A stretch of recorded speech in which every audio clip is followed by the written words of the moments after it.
We'll give it about another minute.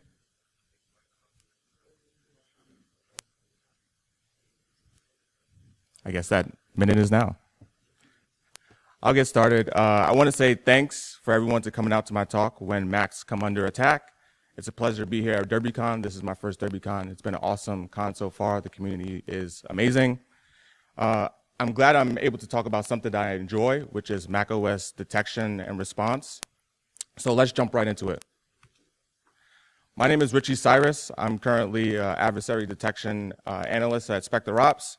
I'm an Apple fanboy, and sadly, I'm a New York Knicks fan. We've been horrible for quite some time. So prior to Spectre Ops, I cut a lot of my teeth in the private and public sector. Most recently at Apple, I was on the incident response and monitoring team. So a lot of what this talk consists of came from my time at Apple and what I wasn't able to share.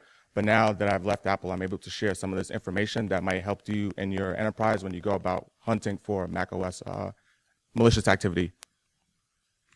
And so a little bit about the outline of this talk. So I'll go into like the need for macOS threat hunting and then what the macOS attack landscape looks like today. Also the hunt methodology. So a lot of people bring up threat hunting, but they don't know what it is, or they might have some skewed view of how to go about doing it. So I'll introduce the hunt methodology that we subscribe to at Spectre Ops, and then some of the tools and data that you'll need to hunt. And then we'll go into adversary techniques and detections of these techniques that I'll introduce. And then a cool little demo where I'll introduce like what an attack looks like on the offensive side, and then switching over to the defensive side and looking at that activity and picking one technique and hunting for that activity. So there was a series of commercials back in 2007 in which you have the Mac versus the PC. The guy in the suit is the PC user, and the guy with the cool hoodie is the Mac user. And right now in this commercial, he's like taking care of the sick guy because he's come down with a virus. And the PC guy is like, yeah, there's a bunch of these viruses going around. There's over 100,000 of these viruses.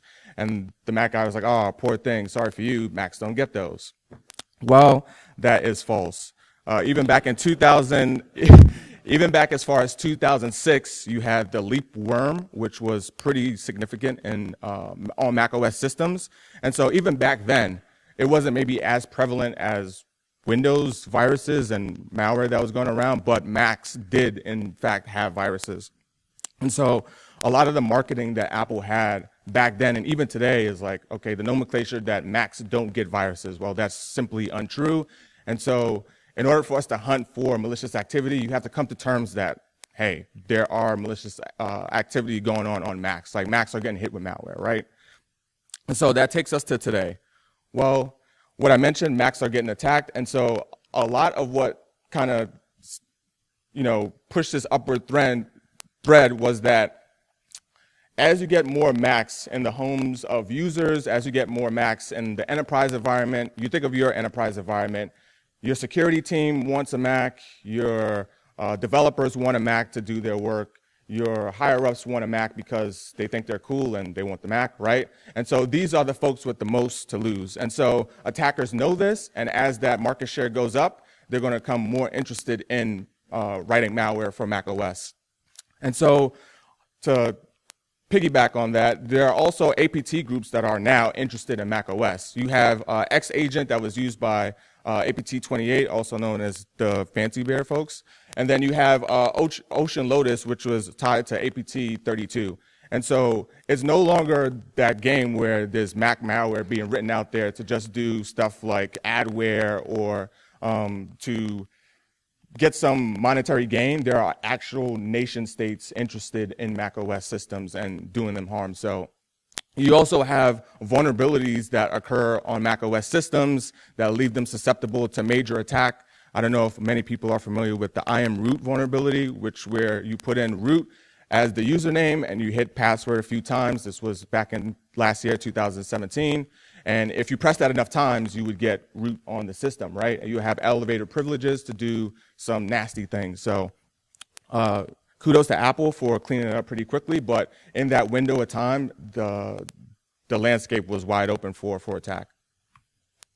And so I'll talk about what the Mac attack landscape looks like today. So A lot of the MAC attacks that you see, well, one, you see macros there, right? Because if there's macros that are there to exist, they will be weaponized to distribute malicious activity. Also PDF documents, right? So that's one way, getting that in email. But then a more interesting way that you don't see too much on the Windows side, but you're starting to see it on the Mac side, is like supply chain compromises. So the tool Handbrake that's used for video encoding, the mirror to download that tool was compromised. And so what the attackers did was they embedded some malicious code into Handbrake, and then they added that to the download mirror. And so when you go to download Handbrake, you think you're getting a true copy, but it's backdoored with some additional malicious code that will persist on your system. The same thing happened with transmission that actually distributed Mac OS ransomware. So that was the first time we saw Mac OS ransomware in the wild, is that supply chain compromise. And then, I mean, if any of you had a Mac or you have families that have a Mac, you've come across an ad where it says download Adobe Flash. That's almost never Adobe Flash. And so that's how users get compromised as well. And so threat hunting, right? What is threat hunting? How do we do it? Well, at Spectre Ops, we like to subscribe to the methodology that threat hunting is actively searching for malicious activity that has evaded the defenses that you have in place, right? So your EDR tools, things that you have monitoring your network, your firewall, whatever you have in place defensively, you're assuming that the attacker has knowledge of it or has been able to bypass that. And so you're looking for malicious activity in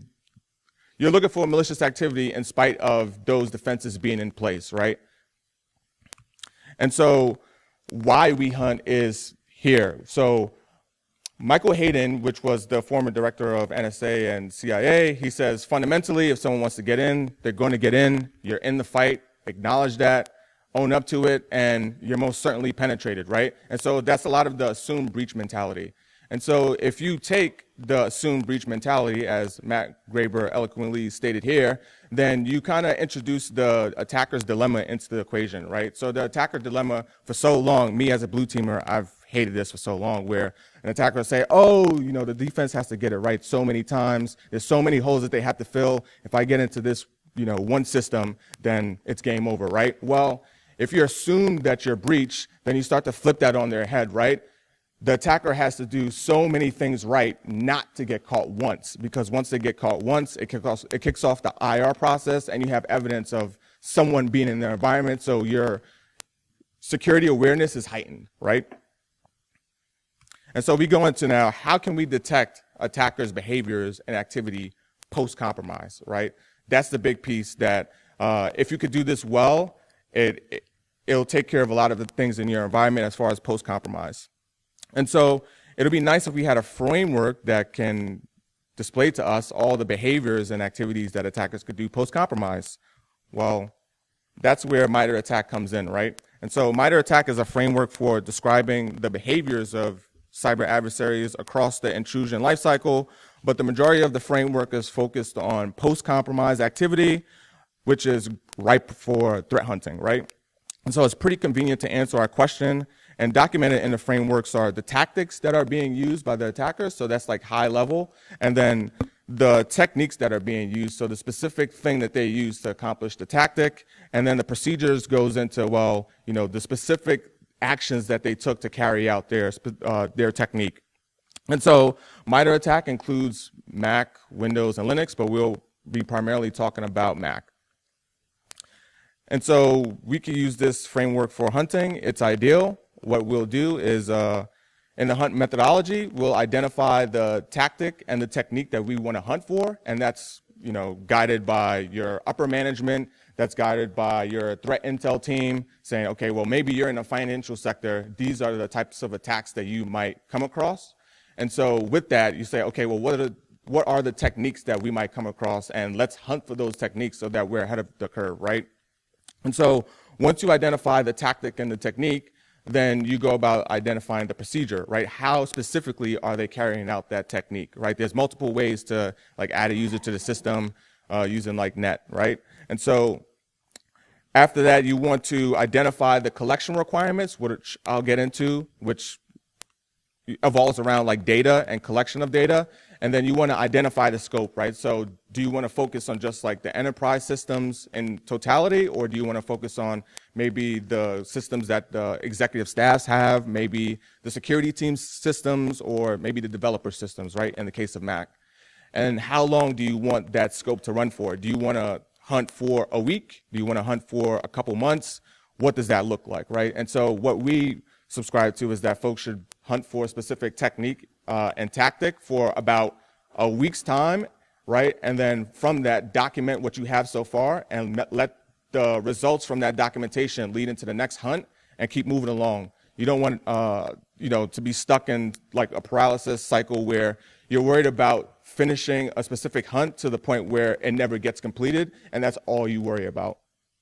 And so if you adapt this hunt methodology, you start to create a minefield, right? And so this is what I talked about before, where you kind of guide the attacker to where they need to be, right, on your system to do a compromise. And so if, let's say, you knock out everything in execution, right, or most things in executions, then there's only a limited set of execution techniques that they could carry out in order to carry out their entire attack. And so if they trip over any of these detections or analytics, it kicks off the IR process, and you're able to respond to it a little bit faster. And so when you're hunting, and the more times you go through this iterative process, then you're able to take a technique, take a tactic, and dive into the details, and then the next time that an attacker or your red team comes across that, you'll be better equipped, right? And so in order to create this minefield, you need to have the data to represent that, right? And so the cool thing about MITRE ATTACK, it has the data sources section, in which it tells you what data source you need to actually make the detection come to life, right? And so I used the API that MITRE has to extract these details from the data sources, specifically for macOS. And so for process monitoring, file monitoring, process command line, and process use of network, those were the highest, right? So from those 4 items, if I were to build detections off of those, if I collected that type of data, it'll give me the best chance to start to create that minefield and knock out as many techniques as possible. And so I'll go into some of the tools that you can use to do this, and all of these tools are open source. And so you could go home today, try this in your lab environment, deploy this in your network, and get some use out of it. It's free to use it. The first tool I introduced is Google Santa. So this was a tool that was developed by Google's Macintosh operations team for the purpose of binary whitelisting or blacklisting. But the thing that's cool about this is it also gives you process monitoring, right? So that gives us one of the data sources that I described just now. A lesser known tool is XNewMon. It was written by Daniel Roethlisberger. And so it's designed to mimic Sysmon. Who's familiar with Sysmon for Windows? And so the idea behind this is that it's going to be Sysmon for Mac, right? So it has various event IDs. One event ID is basically monitoring for the agent. This XNewMon is persisting via a launch agent. So it's monitoring for the agent. If anything happens to the agent, it'll log, it'll give you that event ID. Also, if there's anything going on as far as like process command, like process injection, you typically have to call task for PID, right? And so that's like another event type that's there. It also does process monitoring, which is another event type.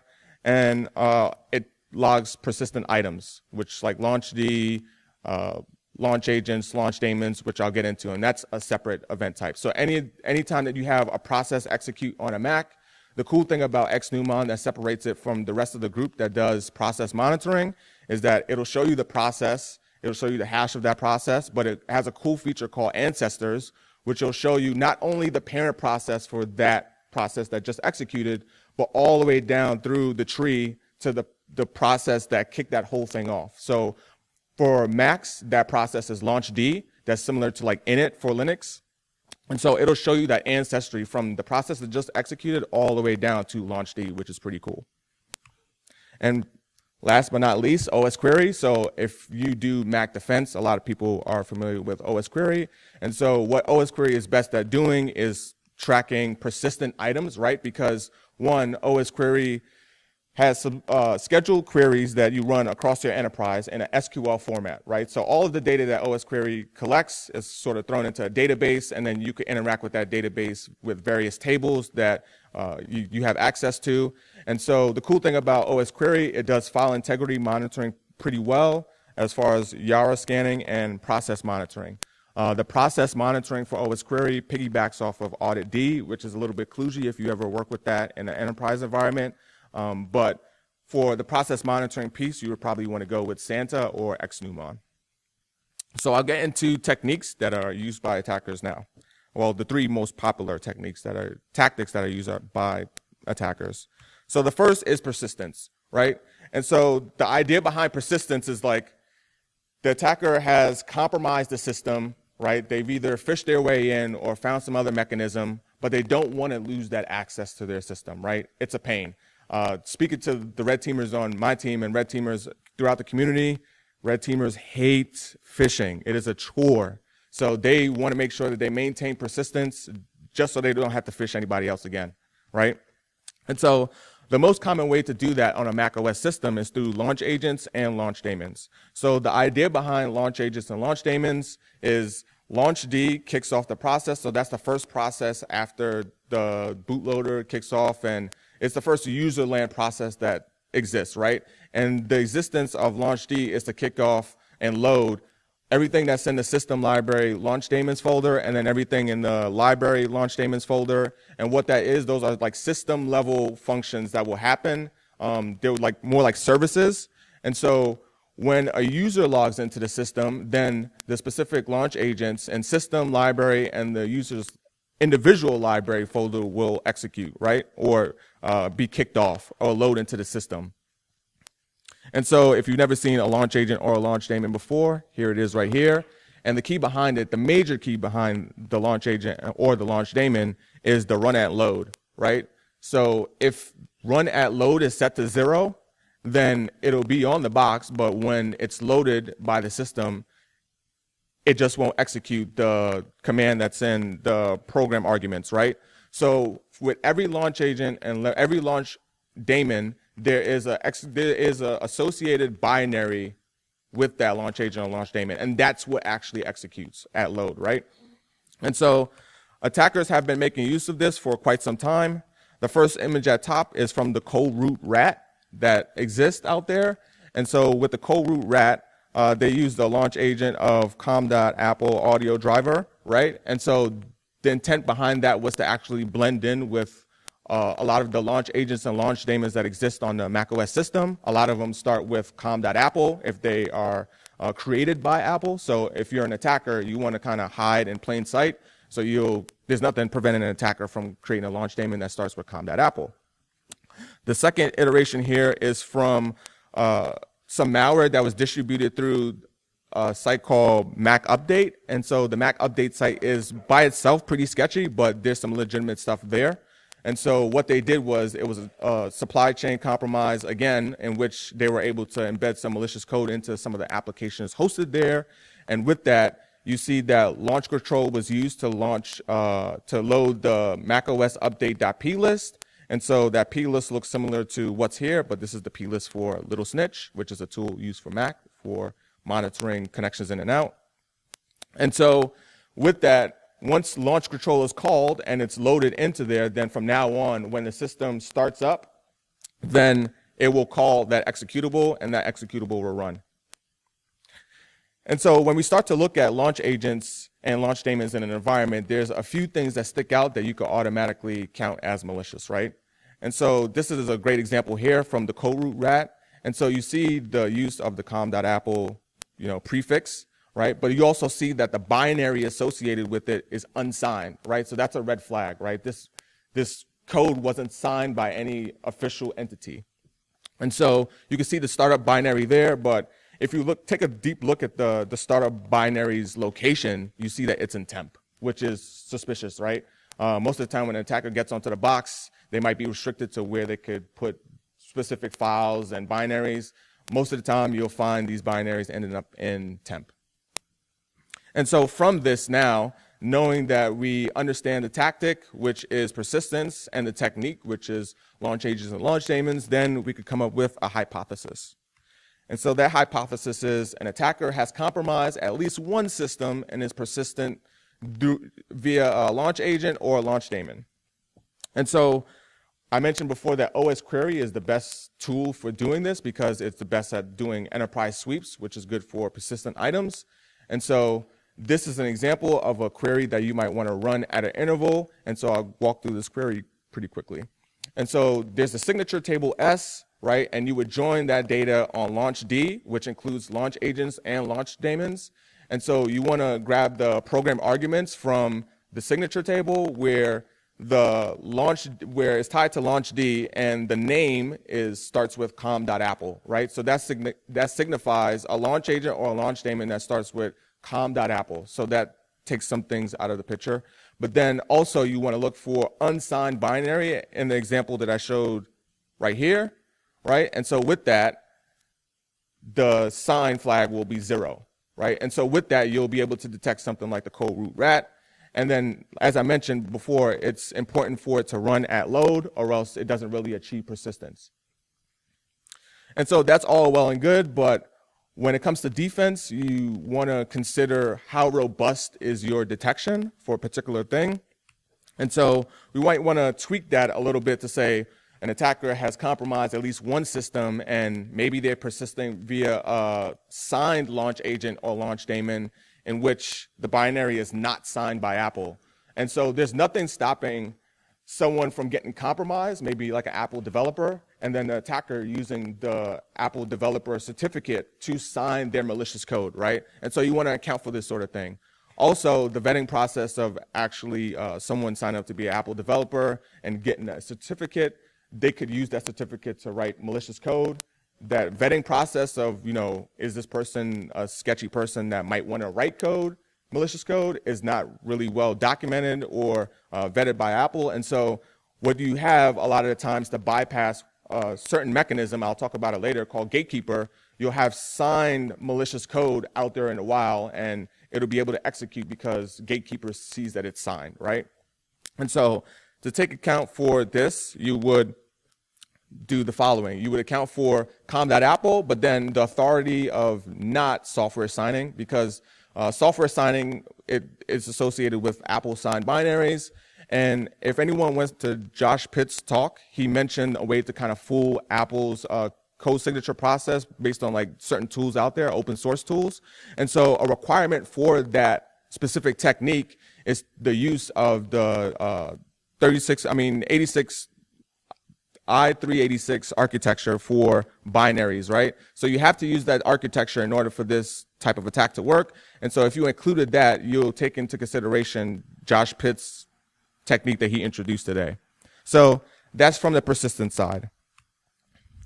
As far as privilege escalation goes, well, you can't do many things on a Mac unless you have some elevated privileges, right? There's something you just can't, right? So most times on a Mac system, the person who is the main user of the system doesn't create a second account. And so because they don't create the second account, they're automatically admin. So most times if you compromise the system, you're able to get the keychain and dump the password. Well, then you're able to elevate your privileges, right? But that's not always the case. And so one common way to elevate privileges on a Mac is to give the user a prompt, whether it be through a systematic like API call or through something like AppleScript, right? And so this is a prompt that I created using AppleScript. And if you enter your username and password and you're the admin on the system, then it will execute as elevated process, or it will be spawned with elevated privileges. And so behind this is just like a simple LS, but it could be anything behind that, right? And so on the Mac systems all the time, you get a bunch of pop-ups and you're not really sure if they're legitimate or not legitimate, right? Apple does a bad job of actually showing that to the user because it happens so many times, but all it takes is one entry into this with username and password and it's game over. And so one hypothesis that we can create is, well, what if an attacker has compromised at least one system and has elevated their privileges through the use of the sudo command, right? So sudo command is similar to that of Linux. You get it, you can use it to elevate privileges. And so one thing that you want to look for in your environment is baselining how often sudo is being used, right? And so if you don't expect your users to sudo much, well then this is something that will give you a lot of good fidelity. So it'll be high fidelity, but it'll be like not that many alerts that come to you, right? And so also, when folks are invoking the prompt for elevated privileges through like an API call, it calls this security off trampoline binary. And so you want to baseline the use of that in your environment as well. Those two things shouldn't happen very often at all in your environment. And if it does, then it's probably tied back to some legitimate tool, whether it be, I've seen Microsoft suite of tools like Microsoft Office. I've seen tools like Little Snitch, but these are legitimate tools, which if you check the code signature on them, they're tied back to like some legitimate entity, right? And so the next tactic that I'll get into is defense evasion. And so in order to talk about defense evasion, you have to talk about, well, what are the different defense mechanisms on macOS systems? Well, the first is file quarantine, right? So the idea behind file quarantine is to slow the user down from executing things that were downloaded from the internet. And so let's say you download something from the internet. Here I downloaded Opera, the browser, and its installer, and it asks me, do I want to open this? It came from the internet, and it shows me the URL. But one thing about this is that it doesn't prevent the user from opening this. It just shows the user that, hey, like you might want to slow down and think about what you're doing here. So Gatekeeper is complementary, where once you say, okay, I want to open this, Gatekeeper checks to see if it's signed by a legitimate entity, right? So that's like an Apple developer, that's like Apple itself. And if it's not, let's say that that binary is unsigned or the binary is signed by already identified malicious entity, well, it asks you, are you sure you want to open this? This came from an unidentified developer or a malicious developer, right? And so it doesn't, again, stop you from opening it. It just tries to slow you down from doing something pretty dumb, right? And so to combat that, you have XProtect, which a lot of people don't know about, which is basically the built-in AV system for macOS systems, right? And so the idea behind XProtect, it used to be like just like SHA-256 hashes that were stored on the system, but they've since moved to Yara-based signatures. And so the Yara signatures are open to anyone to go see. So if you go to the system library, core services, XProtect bundle, and the resources, you can see all of the Yara rules that Apple is actually using to detect the malware, right? And so with that, malware authors can also see the same thing. So they can modify their malware to kind of evade XProtect. And then you have system integrity protection. And so the idea behind that is like Apple wants macOS systems to be rootless. So let's say that even if you were root on a Mac system, there's only so much you can do as far as to compromise a system to like smithereens, right? You can't totally compromise the Mac.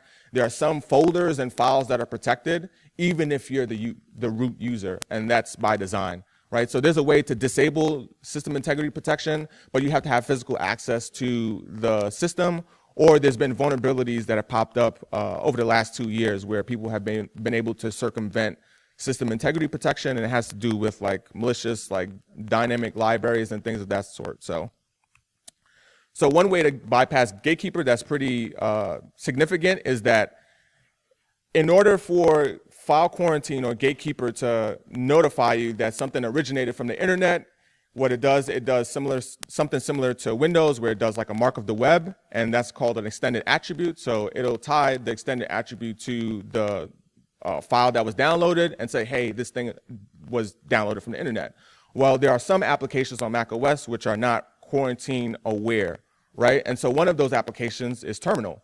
So if you could simply get a user to run a command that goes to download something, well, then it's not quarantine aware. Gatekeeper doesn't know about it, file quarantine doesn't know about it, and it'll allow it to run. It'll bypass the code check.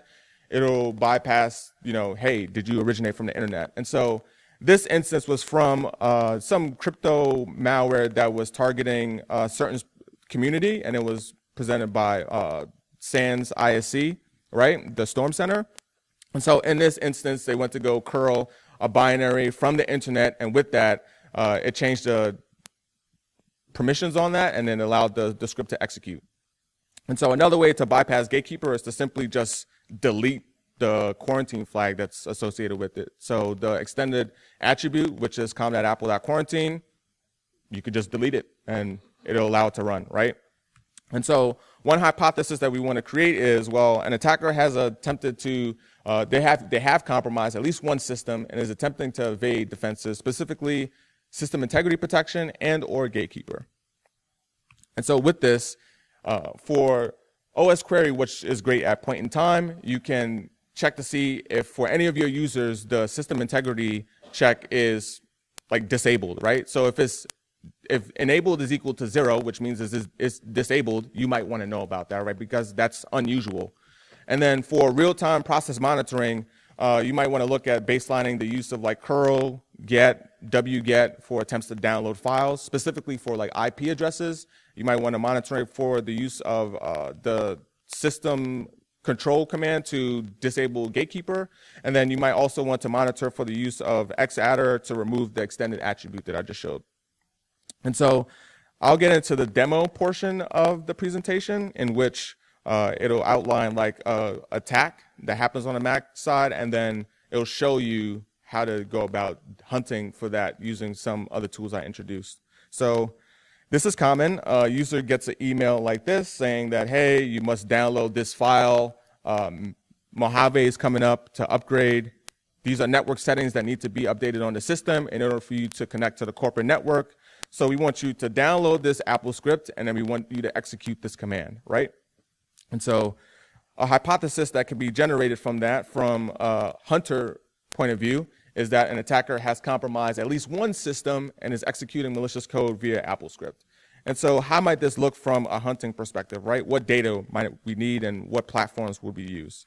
And so with this, you have OS query and xnumon running on a box, right? And it's collecting those logs, collecting that information that you need, and then that's being fed into Helk. Helk is a tool written by Roberto Rodriguez, a colleague of mine at Spectre Ops, which is used for kind of modeling all of your data into one location. So it's SIM-based, but then also doing some additional data science on top of that to get the most out of your data, right?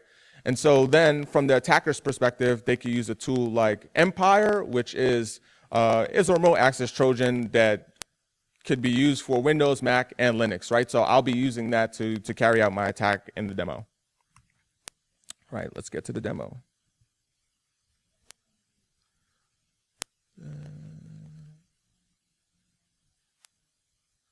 All right, might be a little hard to see this, but we'll walk through it. So this is the attacker activity. So the person has entered in that command just now. They've downloaded the file. And so from an attacker point of view, in Empire, that agent has come up. And so what they're going to do now with that agent, they're on the system with that agent.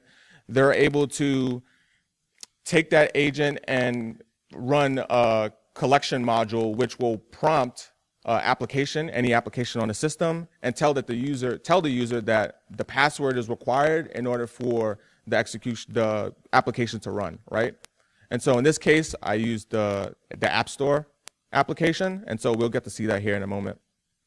So I'm setting up the agent and making sure that that's all good to go, and then once it executes, it'll switch over to the end user's end side.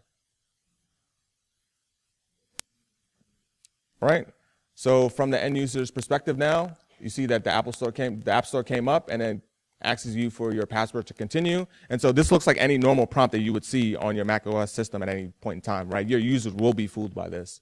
And so they entered in their password, and on the Empire side, we see that it gave us some results. And so with that agent now, we could go into the directory that the agent is designated to, and we could see the logs for that particular agent. And embedded in those logs would be the password that was returned by the user. And so we'll get to see that here in a second, and then we could actually use that password to elevate our privileges on the system because, of course, this person hasn't separated the admin account from like a normal user account on their box, right? And so it's using the module here to spawn another agent using the credentials that were specified in that agent output. And so here you see I've supplied the password of Apple123, which is what the user entered. And then once that's executed on the box, it'll give us that privilege escalation. And you see that's returned to us. A new agent has been kicked off, specified by the green there. And so with that agent now, we can do suspicious, well, more malicious things on the system, such as create a launch daemon.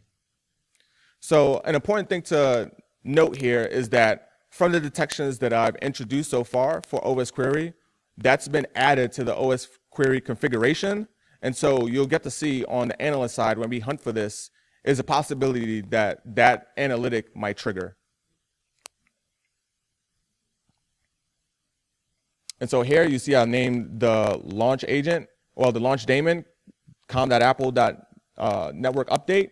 And so that's to blend in with all this system activity that happens on a Mac. So if you're not familiar with that as a hunter, then you might come across that and think it might be, you know, legitimate, right? So this is the analyst hunt side now.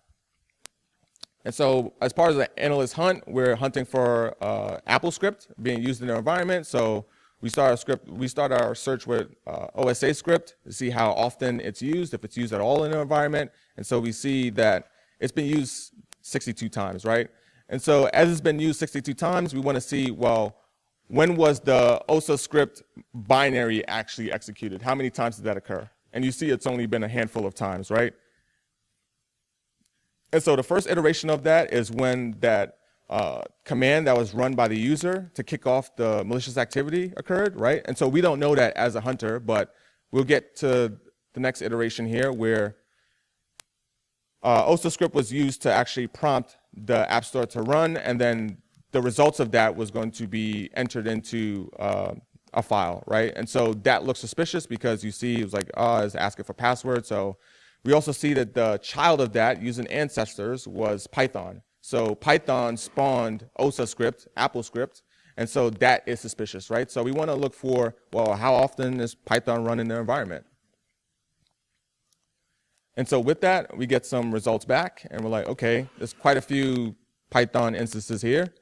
And with that, we see some base 64 encoding with Python. It was like, well, I mean, unless our developers are doing that, that looks like a bad day, right? And so we could take that, and we can decode that base 64 using a tool like CyberChef. And we'll see here what the output of the CyberChef results will be.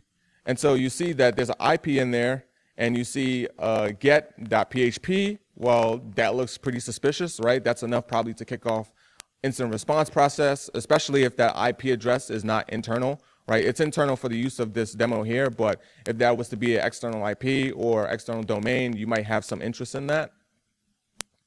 And so we could see here that because of our analytic that we had from our hunt before, we were able to detect the launch daemon, right? So we detected the launch daemon of com.apple.network update. And so that's a win for us, right? So right now, we've definitely kicked off the IR process, and we know that an adversary is living within our environment.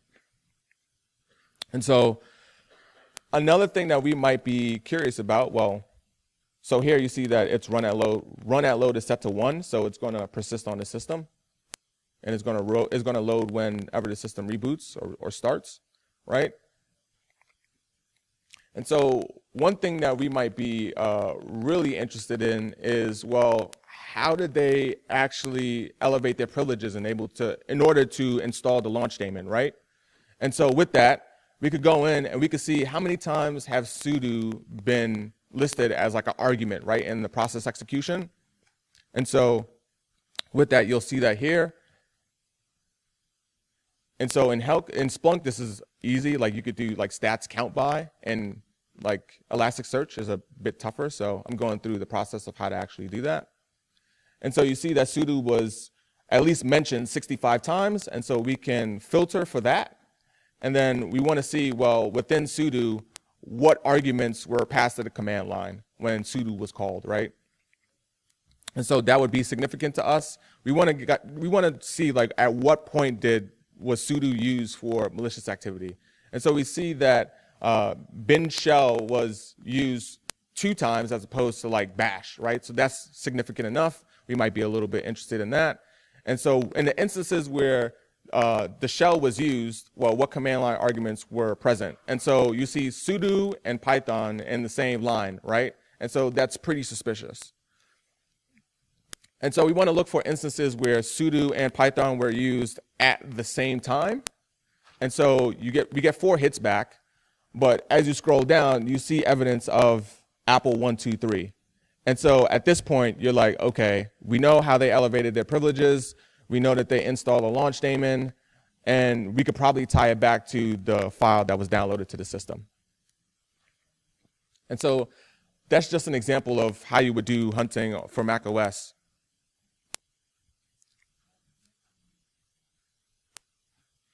All right, and so some of the credits here that are used for my talk is obviously Jonathan Levin's Security and Insecurity book. If you don't have that book, volume 3, it goes into a lot of the details about Mac OS internals, especially from the security aspect.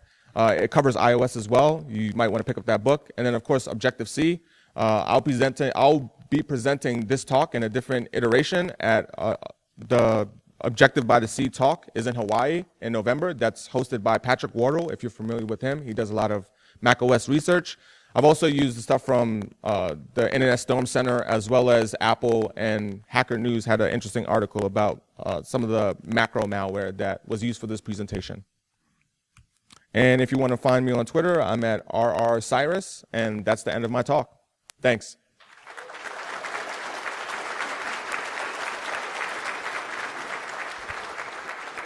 I'll open it up to any questions.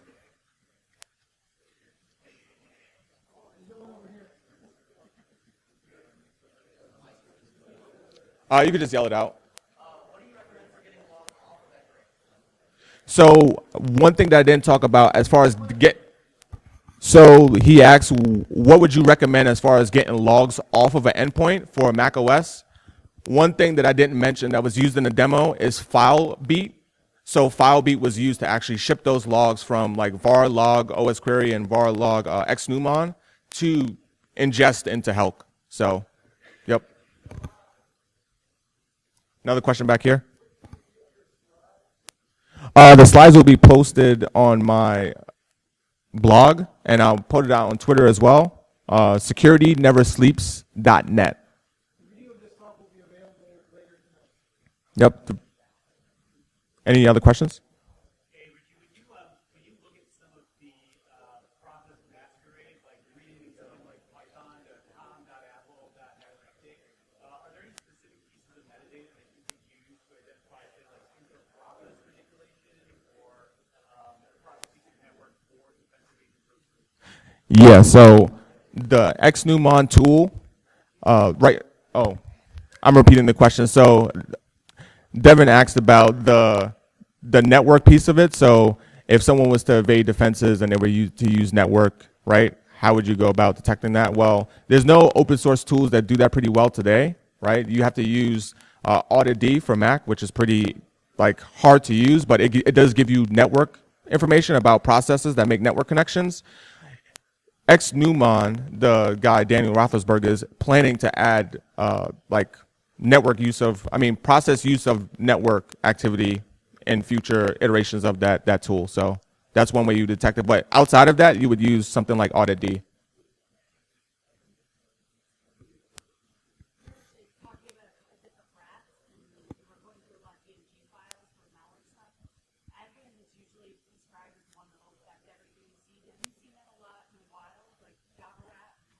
Yeah, I've seen Java Rat being used pretty heavily in a while. So the question was, have I seen like Adwin, like Java Rats being used in a while? That's pretty prevalent on Mac OS systems, and most people don't have Java installed on their Mac anyway. So if you do, then you would target those users and you would start to baseline some of that Java activity. Yeah, especially network connections going out. So you would tie in the endpoint data with your network data to make that correlation. I'll take 2 more questions. Do you know of any good tools that kind of list rules that directly correlate with MITRE ATTCK? Like I know like Sysmon sometimes says like, oh, well, these rules kind of correlate with MITRE.